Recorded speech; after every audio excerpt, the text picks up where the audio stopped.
All Hit Radio.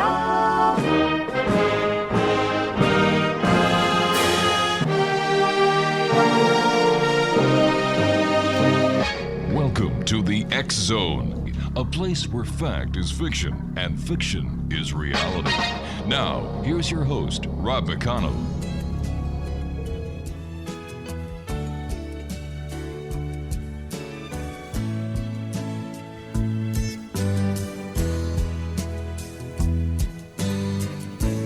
T'es mon amour, je suis ta maîtresse.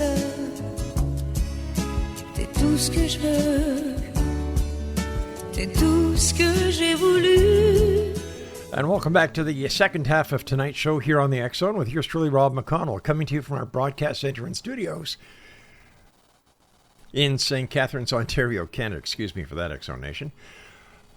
You're listening to us right here on Classic 1220 and streamed around the world on classic1220.ca. My guest this hour is Mr. Robert Coppes, and we're going to be talking about near-death experiences. Now, Robert Coppes is a scientist and retired financier, has studied near-death experiences for decades, and has lectured on the topic in the U.S. and Europe. His latest book on NDEs is called Impressions of Near-Death Experiences, and it in fact is a compilation of hundreds of quotes from experiencers. He considers them to be the best tutors in life. Previous books on NDEs are Essence of Religions and The Messages from the Light. Joining me now from Amsterdam in the Netherlands is Robert Coppes. And Robert, welcome to the X Zone. Well, wonderful to be on your show. It's so nice to be from this side of the ocean and then talking to someone on the other side. That's magic to me still. All right, Robert. Well, it's great having you with us. Tell us, where did your interest in NDEs come from?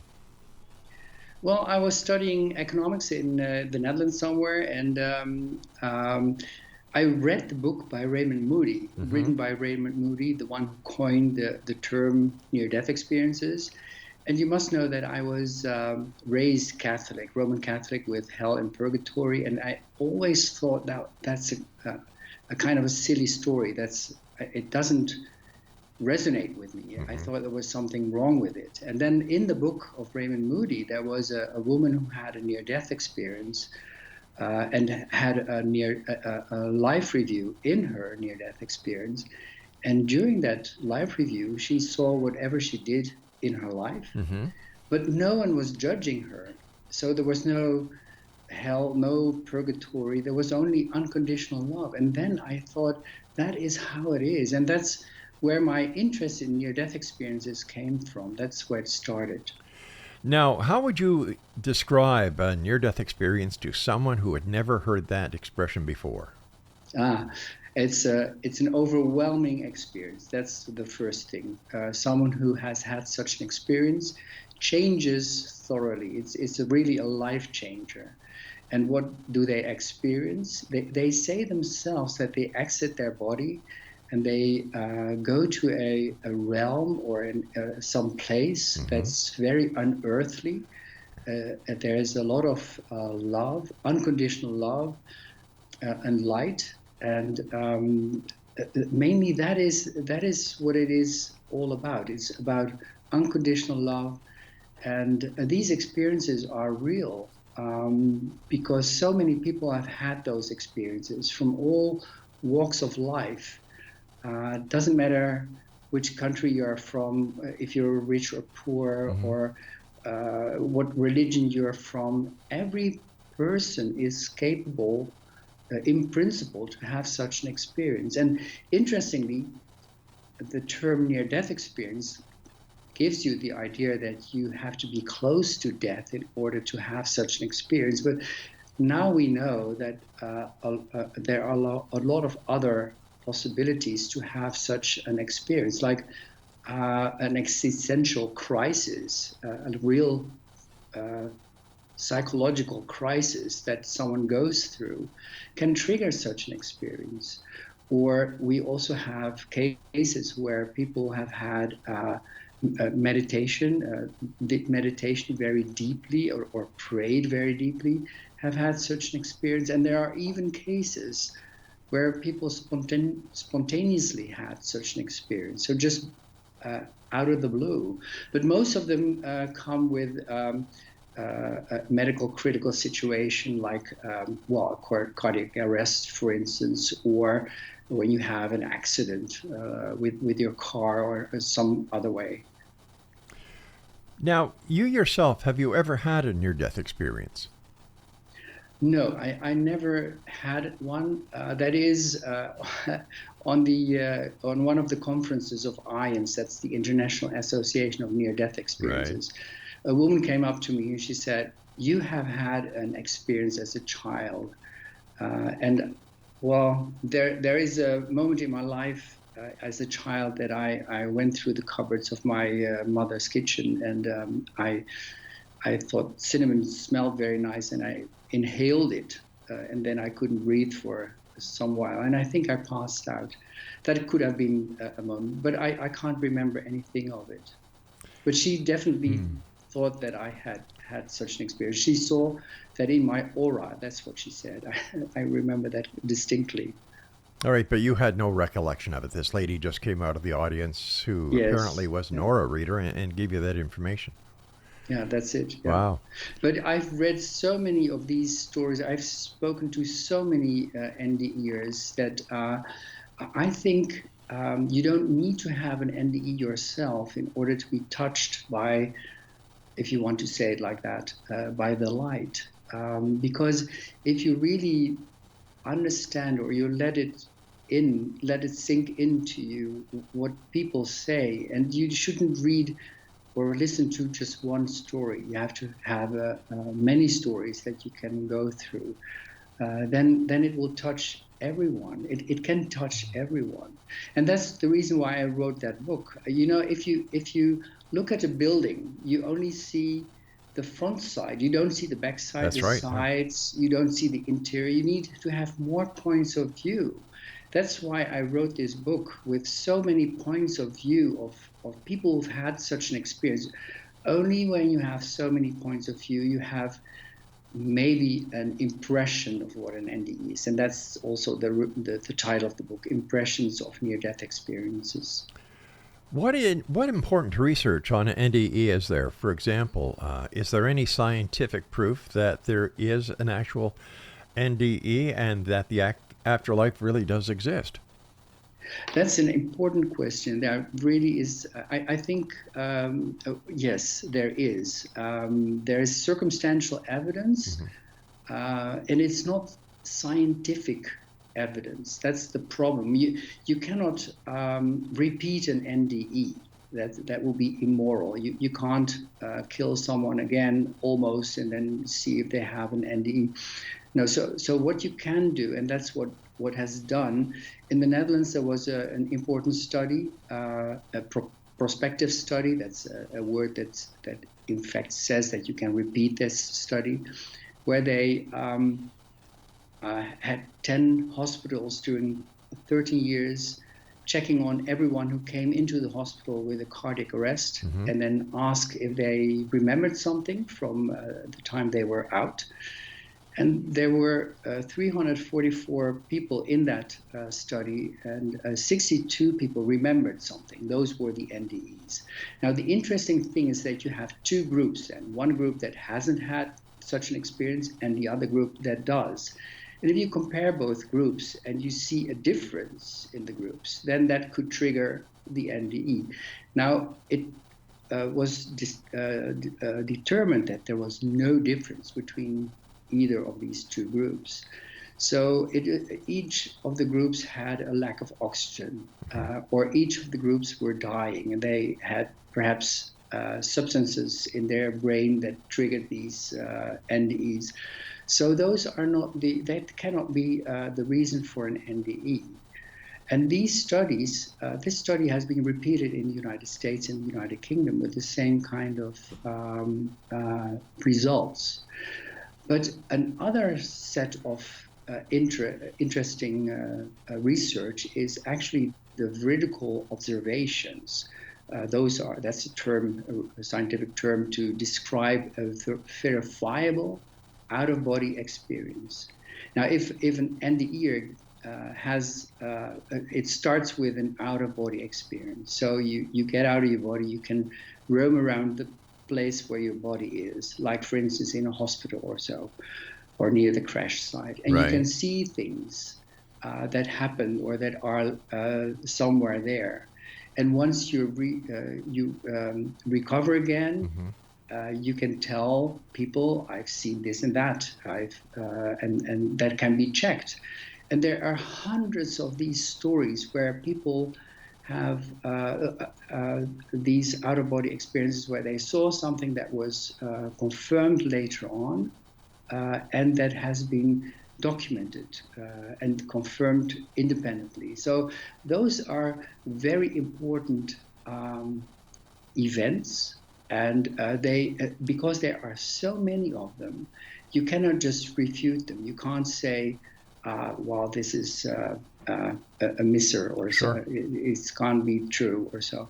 You have to acknowledge them. And what it says is that your consciousness can be outside of your body and be independent. It doesn't need your body to exist. And that's where it starts. If that's the first phase, and then these people tell these other stories about the light, about this heavenly environment, then that could be true as well. Some people report during an NDE that they have a life review. Many people say they have met Jesus. Other members of their family who have passed away and have greeted them at the gates, I guess we can call them, but said, no, it's not your time, go back. Is this a common thread with all NDEers? There are two things that you say. That's a life review. That's true. People have such an experience. And the other thing is that people are being told to go back again because their life is not finished yet. Yeah, that occurs regularly, very regular. And sometimes people want to go back because they have something on earth that they want to look after, like children or something else. They really want to go back. But in many cases, people want to stay because it's such a nice environment. And there's a nice story of a woman who, let me tell that story. She was told to go back, and she wanted to go back. And then she had been in that area, in that heavenly place for a long time, she thinks. And she said, it was so clear to me why we are on earth, what is the situation. I understand everything. It's very simple. It's incredible that we can't understand it while we are here on earth. And then she thought, I have to go back. I want to go back. And she was told to go back. And then she thought of, I want to keep some of this knowledge. I want to keep the essence of that knowledge. And that's what I'm going to do. I'm going to remember one line that says it all. And then she came back and she remembered that line.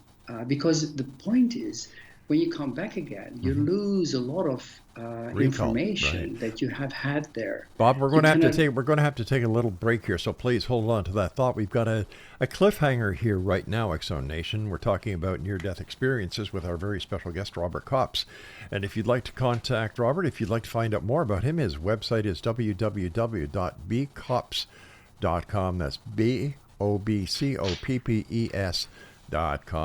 And Bob and I will be back on the other side of this break as the X-Zone continues with yours truly, Rob McConnell, from our broadcast center and studios in beautiful St. Catharines, Ontario, Canada, on your hometown radio, Classic 1220, and around the world on classic1220.ca.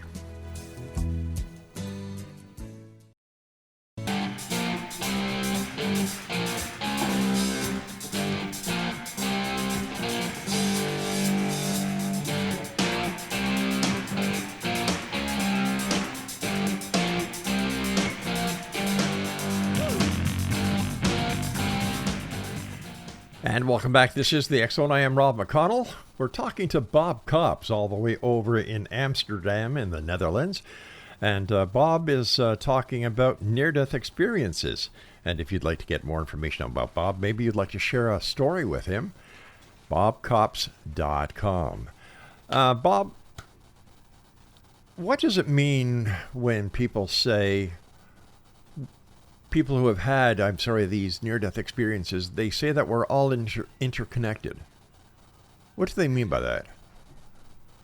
Let us finish the cliffhanger once. Oh, all right. About the story about the woman who went back to Earth after she was told that she had to go, and she wanted to go. And she wanted to remember that one line that says it all. And the one line was, all is everything and everything is one. All is everything and everything is one. And she really, she said, it is all one. It's a oneness out there. We are all one in this together. Now, let me ask you before we get on to the next question, and I'm sorry for not getting back to the story when we came back. What was this lady's philosophical views when she had her near-death experience prior to it? I don't know. This was an example of an NDE that can be found on the website of IONS. Now, why I'm asking you this is because if somebody has a near-death experience with preconceived ideas on what a NDE should be, I'm wondering if it relates to them when they lose this consciousness and they have an NDE. Are they influenced by their philosophical outlooks before they even have the NDE? Well, it's true. There is some kind of a cultural component in NDEs. Typically, someone who adheres to Islam wouldn't see Jesus, typically, or the other way around. A Christian wouldn't really see Muhammad or Mahdi or someone else from the Islam faith. But sometimes it happens. There are people that see more of these religious figures during their NDE. But there is a cultural component. Yes, some people see Jesus. Yes. They are from a Western Christian society. That's true. So doesn't this raise a question as to the validity of these reports when somebody comes back from an alleged near-death experience, that this was a preconceived idea and they may have just been replaying something in their consciousness? No, not really, because the main thing that, according to me, I think people should read the book and then come to their own conclusion based on all these impressions. But if you'd ask me, I think that oneness and unconditional love are the two main factors in NDEs, and they are reported over and over again. And so especially the unconditional love is something that is, people are bewildered by it because it's so big and so out of this world. That is not something that is given to them before through their religion or other views. But Bob, please don't take this the wrong way, but how can you believe something you haven't experienced? How can you believe something you haven't experienced? The experience itself is so strange to people. It is out of this world. No. What I'm talking about, Bob, is how can you, Bob Coppes, who wrote a book about near-death experiences, actually consider what is being told to you as the truth when you yourself have never had a near-death experience? Okay, yeah, but I think that's where the veridical observations come into play. There are so many of these stories, well documented, that one should really see this evidence as circumstantial evidence that NDEs are real. And the only thing that you can actually say is that your consciousness can be separate from your body and it doesn't need your body to survive. But these people also have these other stories of the heavenly environment. And it's true. It's kind of a belief that I think these people are true.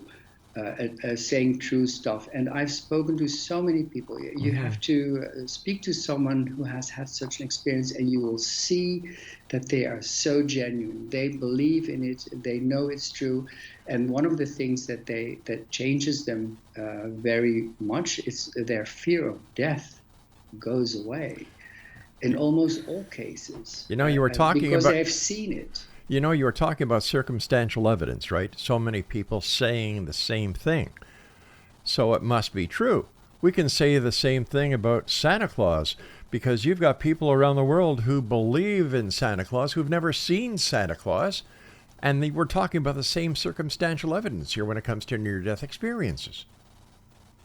But these circumstantial evidence, these things that I'm talking about, and that's in the book, The Self Does Not Die, published by Irons, these are stories that have been corroborated and confirmed by independent others, like doctors who said that conversation that this woman is telling that she's overheard, that has taken place really. The things that we bumped into during her surgery, she couldn't have known that, and that's true. And there are so many of these stories. I can tell you one. Sure. For instance, Pam Reynolds, a singer in the United States, she had this aneurysm. That's a vein that has a bubble on it in her. In this case, in her brain. She needed surgery because if it collapses, if it explodes, then she will die. So what they did was they took her in an operation with a nickname Operation Standstill, because that's what they did with her body. They cooled her body down to a very low temperature. It's 15 centigrade. I don't know what that is in Fahrenheit. And they reduced her blood pressure. They took away. They took the blood out of her body temporarily to deflate the bubble and then mend it. It's like a defective tire. I'm in the Netherlands, and we have so many bicycles here. We know the procedure. You just clip off the bubble and then put a little sticker on it, and then you reflate everything and you can go. And during that operation, she went out of her body. She was hovering just behind the surgeon, and she saw exactly what he did. She overheard the discussion about her veins being too small on one side of her leg that they needed. Apart from, so they had to take it from the other side and things like that. She described the tools that they used in very great detail, and it was all confirmed by the doctor, who was astonished that she had seen, or that she could do that she could really describe the whole operation. Now, what does the medical community outside of the International Association for Near-Death Studies say? You know, there's a great controversy here. And in fact, NDEs are not supported by the scientific community, are they? Well, there's a growing group of doctors, also neurosurgeons, for instance, even Alexander had an NDE. He's a neurosurgeon. He's quite famous for having had such an NDE and being vocal about that. And he said that there is a lot of more other doctors in that area that know or that start to understand that the material world with the body only producing the consciousness is something that that's maybe not the right way. And also perhaps when you see other studies in physics, so science that come to the conclusion that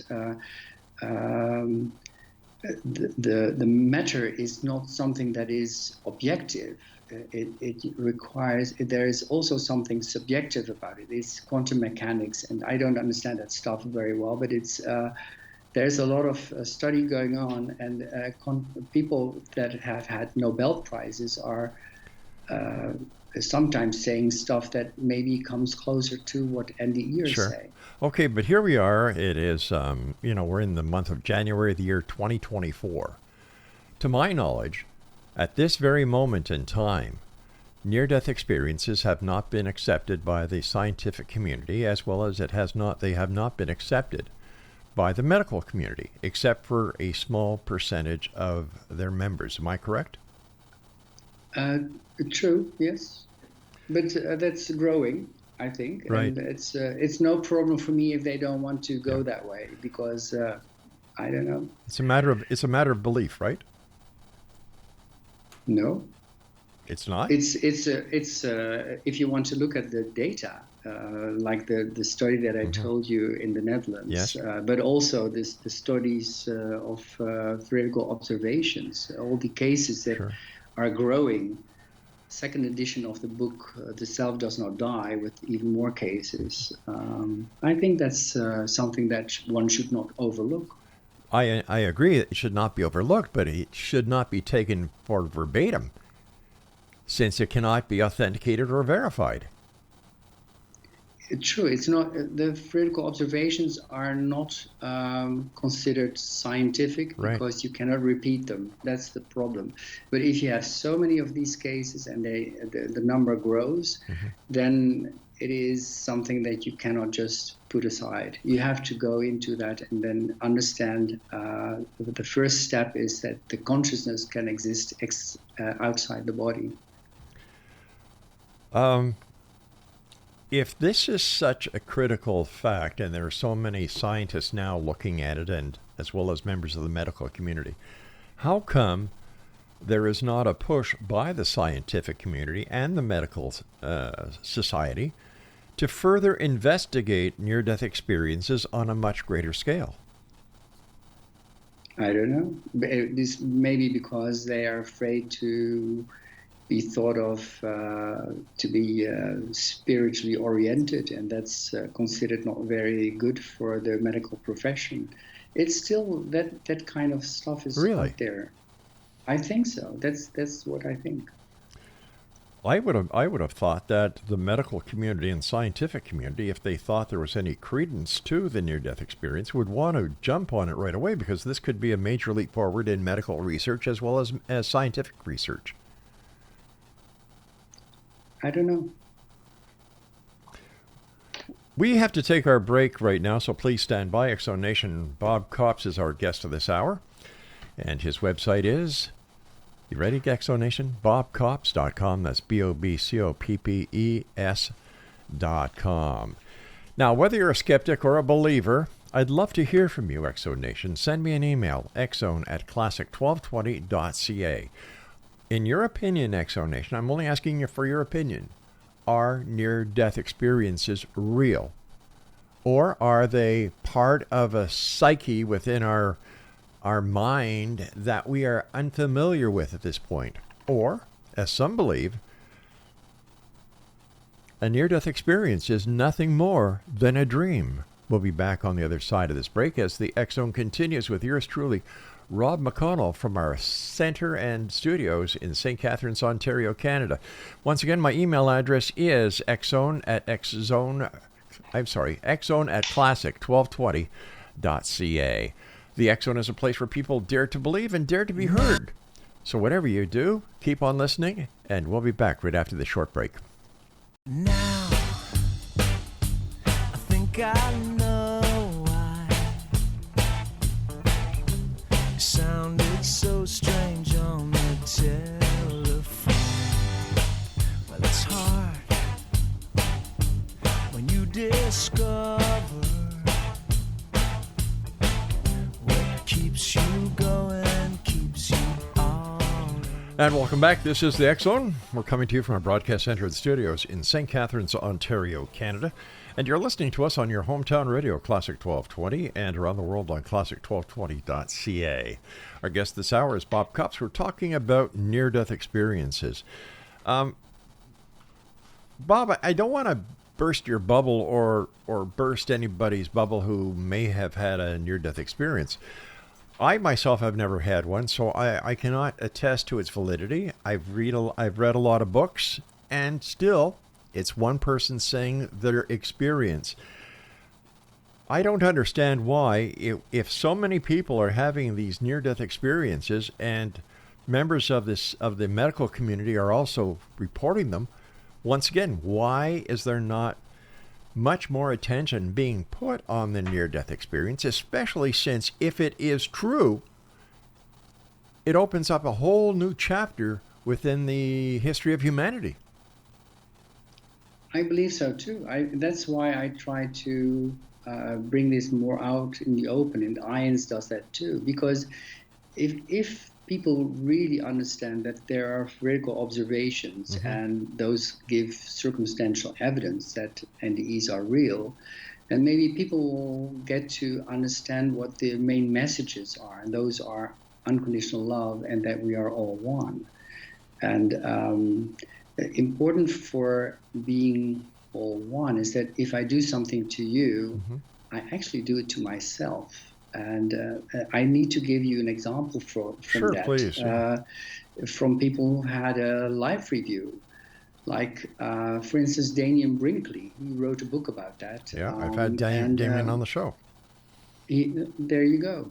And the interesting thing about him is that he considered himself as a horrible person because he stole bikes of children when he was young. He was in countless fights. But he went also to work for an American organization that went to other countries to kill off adversaries of the U.S. government. And one time he blew up a whole hotel with 50 people in it just to get out one. And in his life review, he saw all his skills. He saw it not only from his point of view as an onlooker, as the one who does it, but also from the point of view of the one who is killed. So the receiver, but not only the one who's killed, but also the wives and the children of these people. And he said that was really painful. That was more than really painful. It was too much for me to take in. And the fact that you can feel it from the other side, from the receiver's side, that's been reported by so many people. And by the way, that's something that no one would really have thought of when you speak about when you invent something like NDEs. This is really a very special innovation, if you want to put it that way, in the thinking of people, to feel what someone else, what you did, as if you are that someone else. So there are so many people with life reviews, and the interesting thing is Damien Brinkley was not judged, and that's where I started off with my own experience with starting with my interest in near-death experiences, that there's no judgment. So in Christianity, there is a judgment. There's Jesus comes and will judge you, and will put people in hell, a purgatory, or in heaven. But that doesn't seem to be the case. We are not judged. Well, I've never heard of Jesus putting anybody in hell, and I go to church every week. So where do you get the concept that Jesus is the one who puts people into hell? Well, he comes at the end of times, and you can argue whether this is the end of time, when someone dies and has an NDE. But he's going to judge people, and the good ones will go to heaven, and the other ones go to hell or purgatory. Well, don't we end up judging ourselves, and aren't we held accountable for our actions?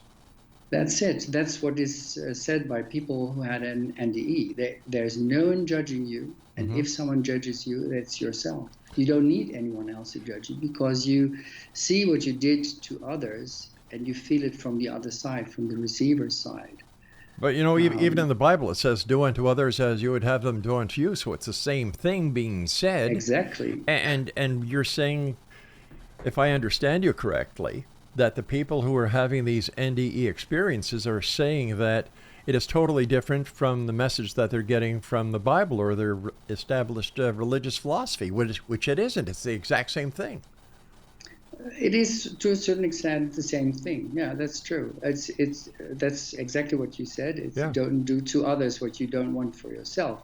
But that's something that people learn in church, but they don't really feel maybe too much about that. But if you have had an NDE and you have had your life review and you see what you did to others as if you are the other, then it comes very close. Well, that's a life changer for Well, people. I'll tell you something. When I was very young, my parents taught me that, first of all, if you do something bad, there are consequences.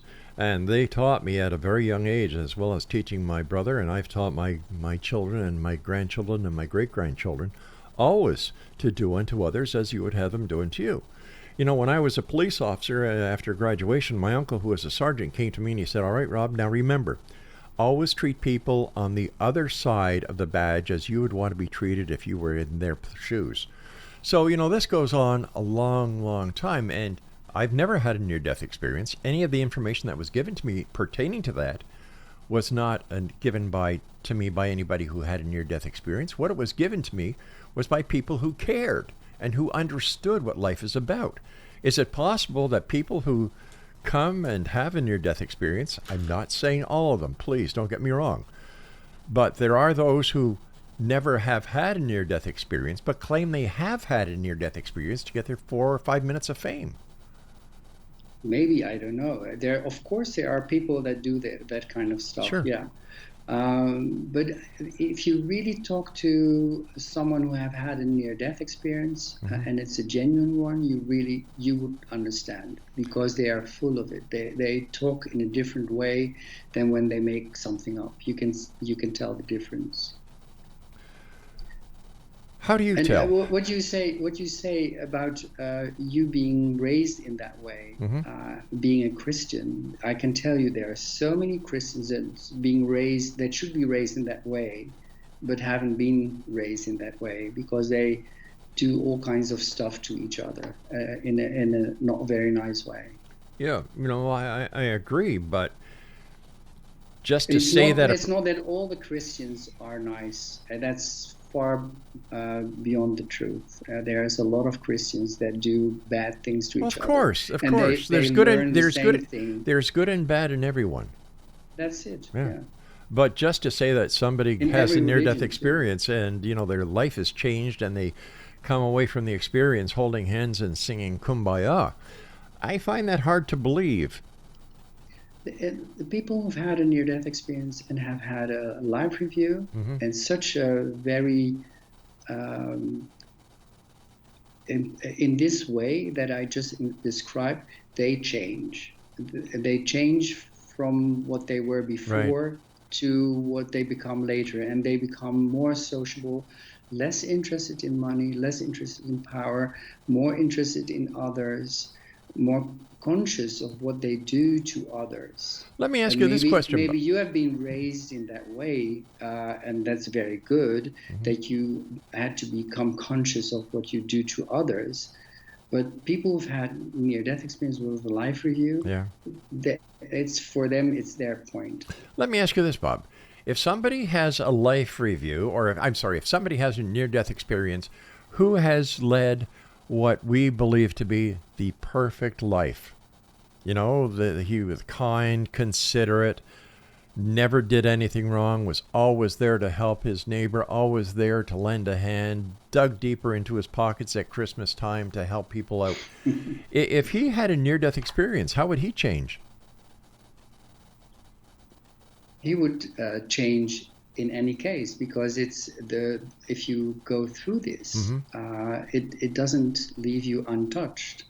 And I can't tell you in what way they would change, but one of the ways where they would change is perhaps they will become less into strict religion and become more spiritual. And maybe they will continue doing the stuff that they did before, because it sounds good, it sounds nice. They become less interested in power, less interested in money. That's the common thing. Is there a common thread as to the sociological standing of somebody who has a near-death experience, or does it go throughout the entire social standings? You mean who can have an NDE? Well, who has one of these NDEs that you were describing, where they come out a better person, more understanding? They really don't need the established religious philosophies in order to go forward to, and they don't fear death. Yeah, that's true. Yeah. What do they do after they have had such an experience? Well, I know this guy, for instance, who was a dealer for a bank or so. He stopped doing that kind of job and went into something else. Daniel Brinkley, for instance, he changed his life thoroughly because he became attached to a hospice where he helped people who were close to death. So yeah, people change. If you were they don't become saints. I don't want to say that, but they understand that love is very important, and what you do to another is very important. And let me give you an example of a little girl, Christina, who was abducted by two men. And she was drowned by them. She was facing upwards, so she could see the sun through the water. And at the same time, she was up in the sky looking down on the whole scene. And she saw her father running towards these guys and rescuing her. But she had her NDE, and in her NDE she said, I had a conversation with someone, and that must have been God. There was no one else. It must have been God. And God said to me, just go about your life. Go further. It's very easy. I'll give you the recipe for life. And it's very easy. It has 4 ingredients.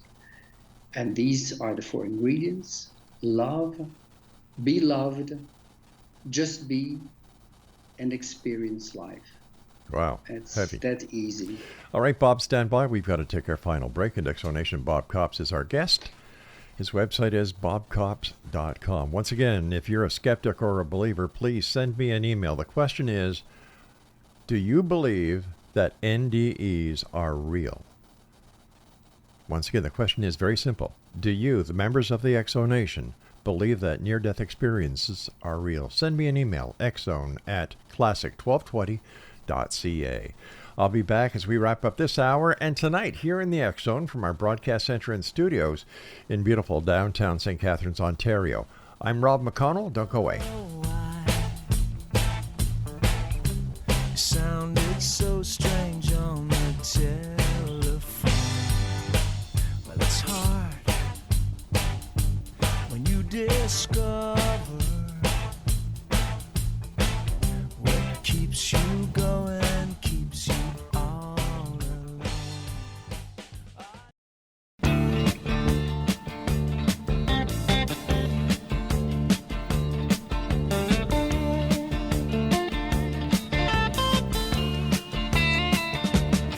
You get a shiver in the dark, it's raining in the park, but meantime,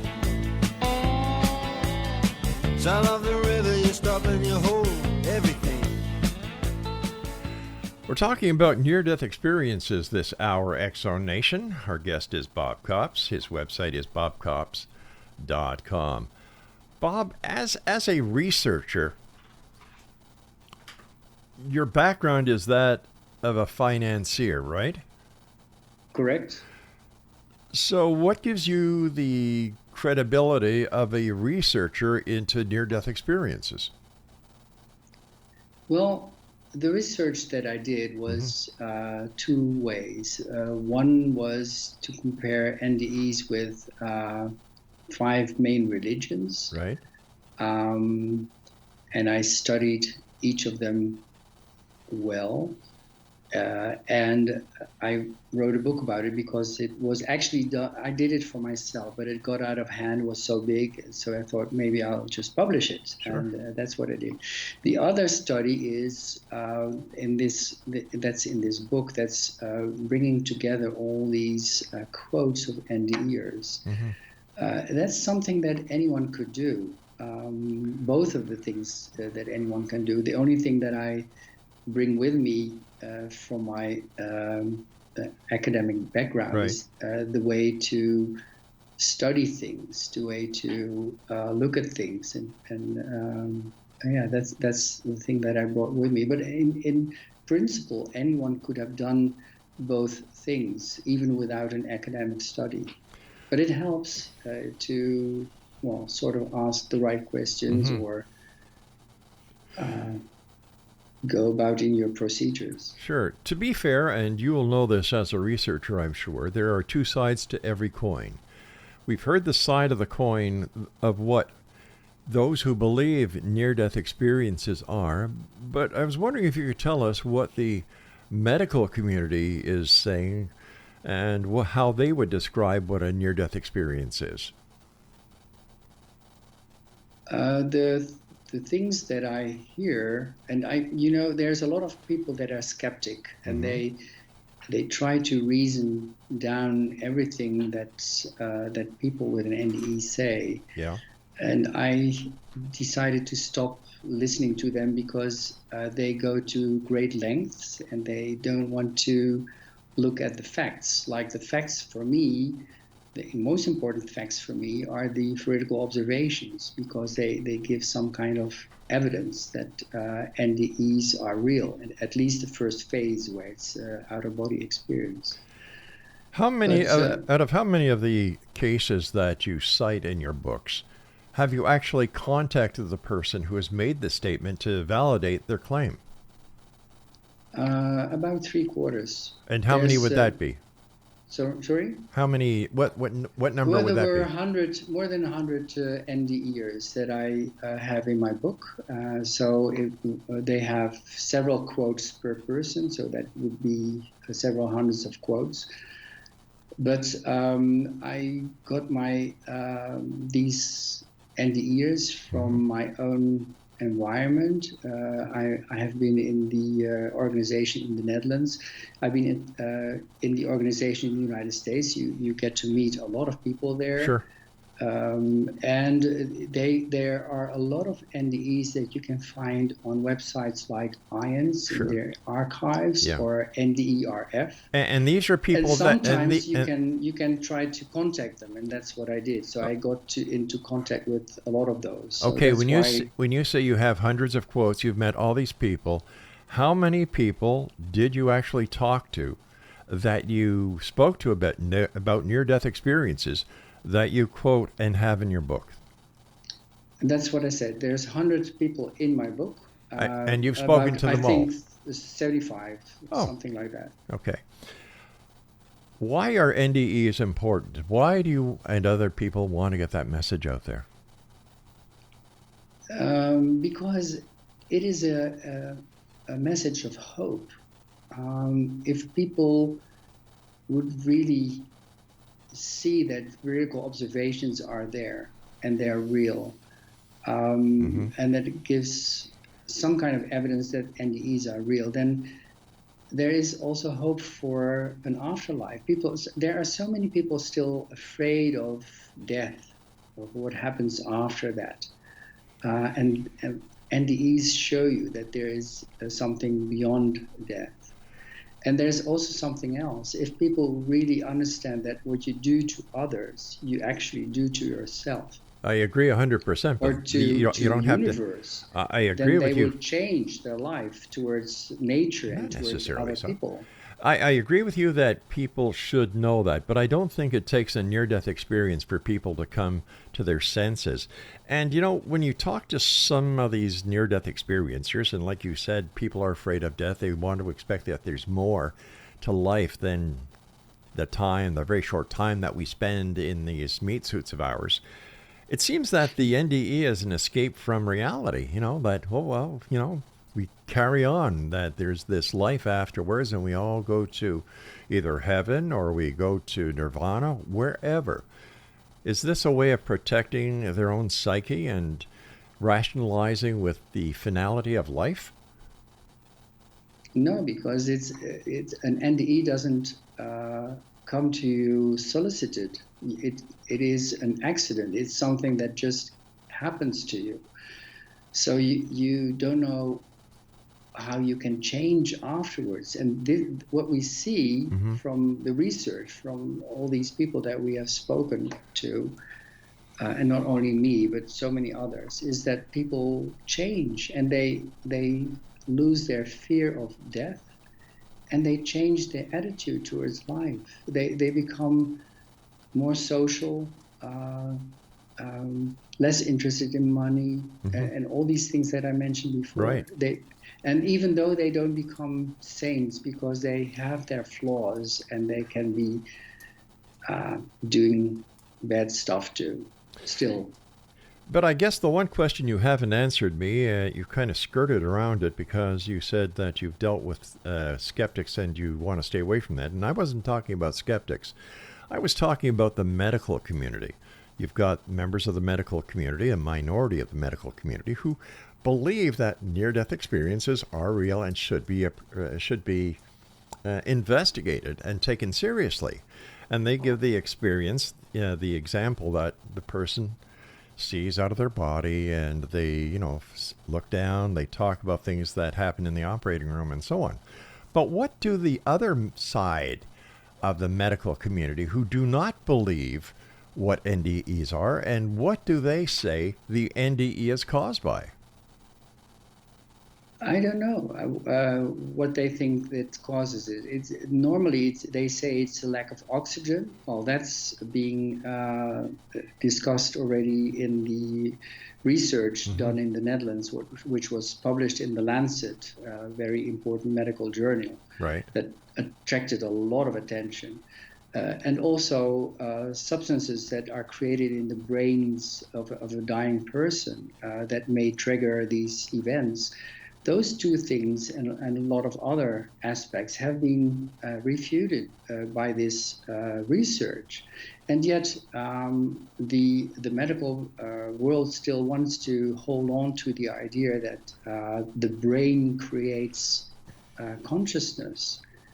It's never been proved that it's not the other way around. And here you have these experiences that say it's the other way around.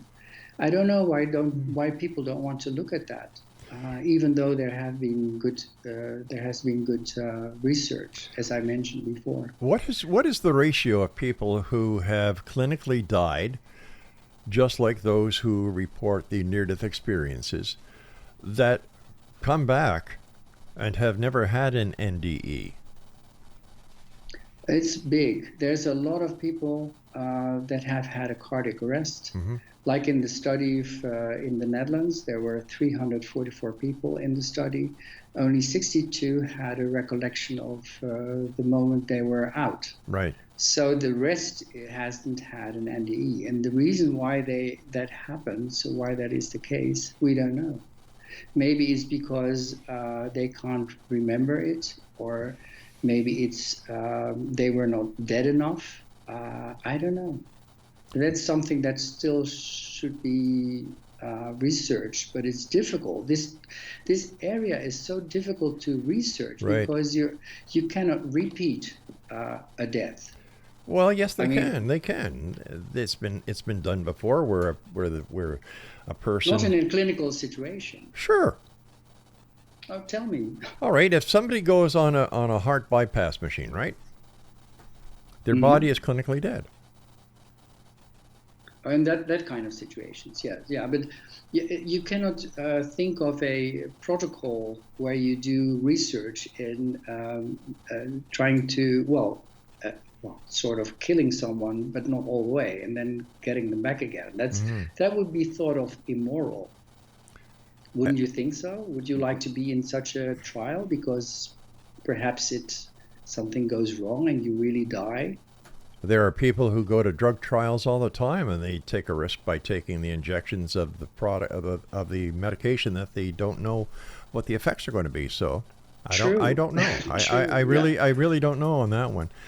But if more people were having the near-death experiences who were on the brink of death, were the majority compared to the minority, then I think there'd be cause for further investigation. But if you're telling me that most of the people who are, clinically dead come back and they have no recollection of a near-death experience compared to the minority that come back and claim to have a near-death experience, doesn't this give any validation to the scientific community saying, listen, it's not worthwhile chasing?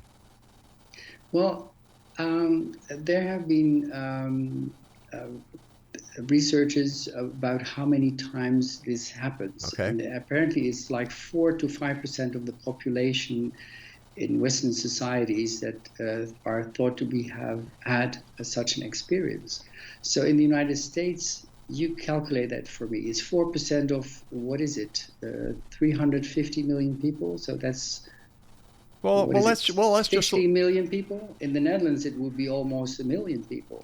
All right, but let's look at it very simply.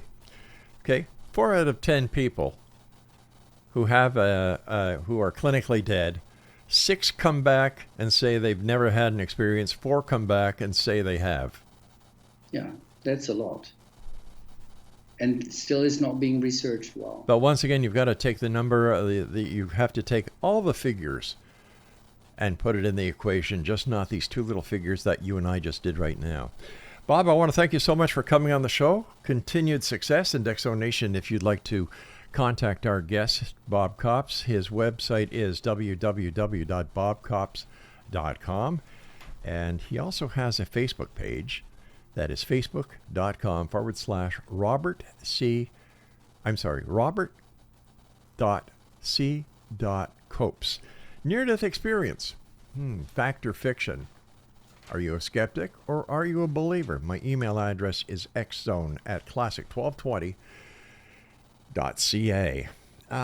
Still, the jury is out, and I have a problem. I really have a problem with somebody who does research or believes so heavily in something as controversial as a near-death experience who has never had one himself.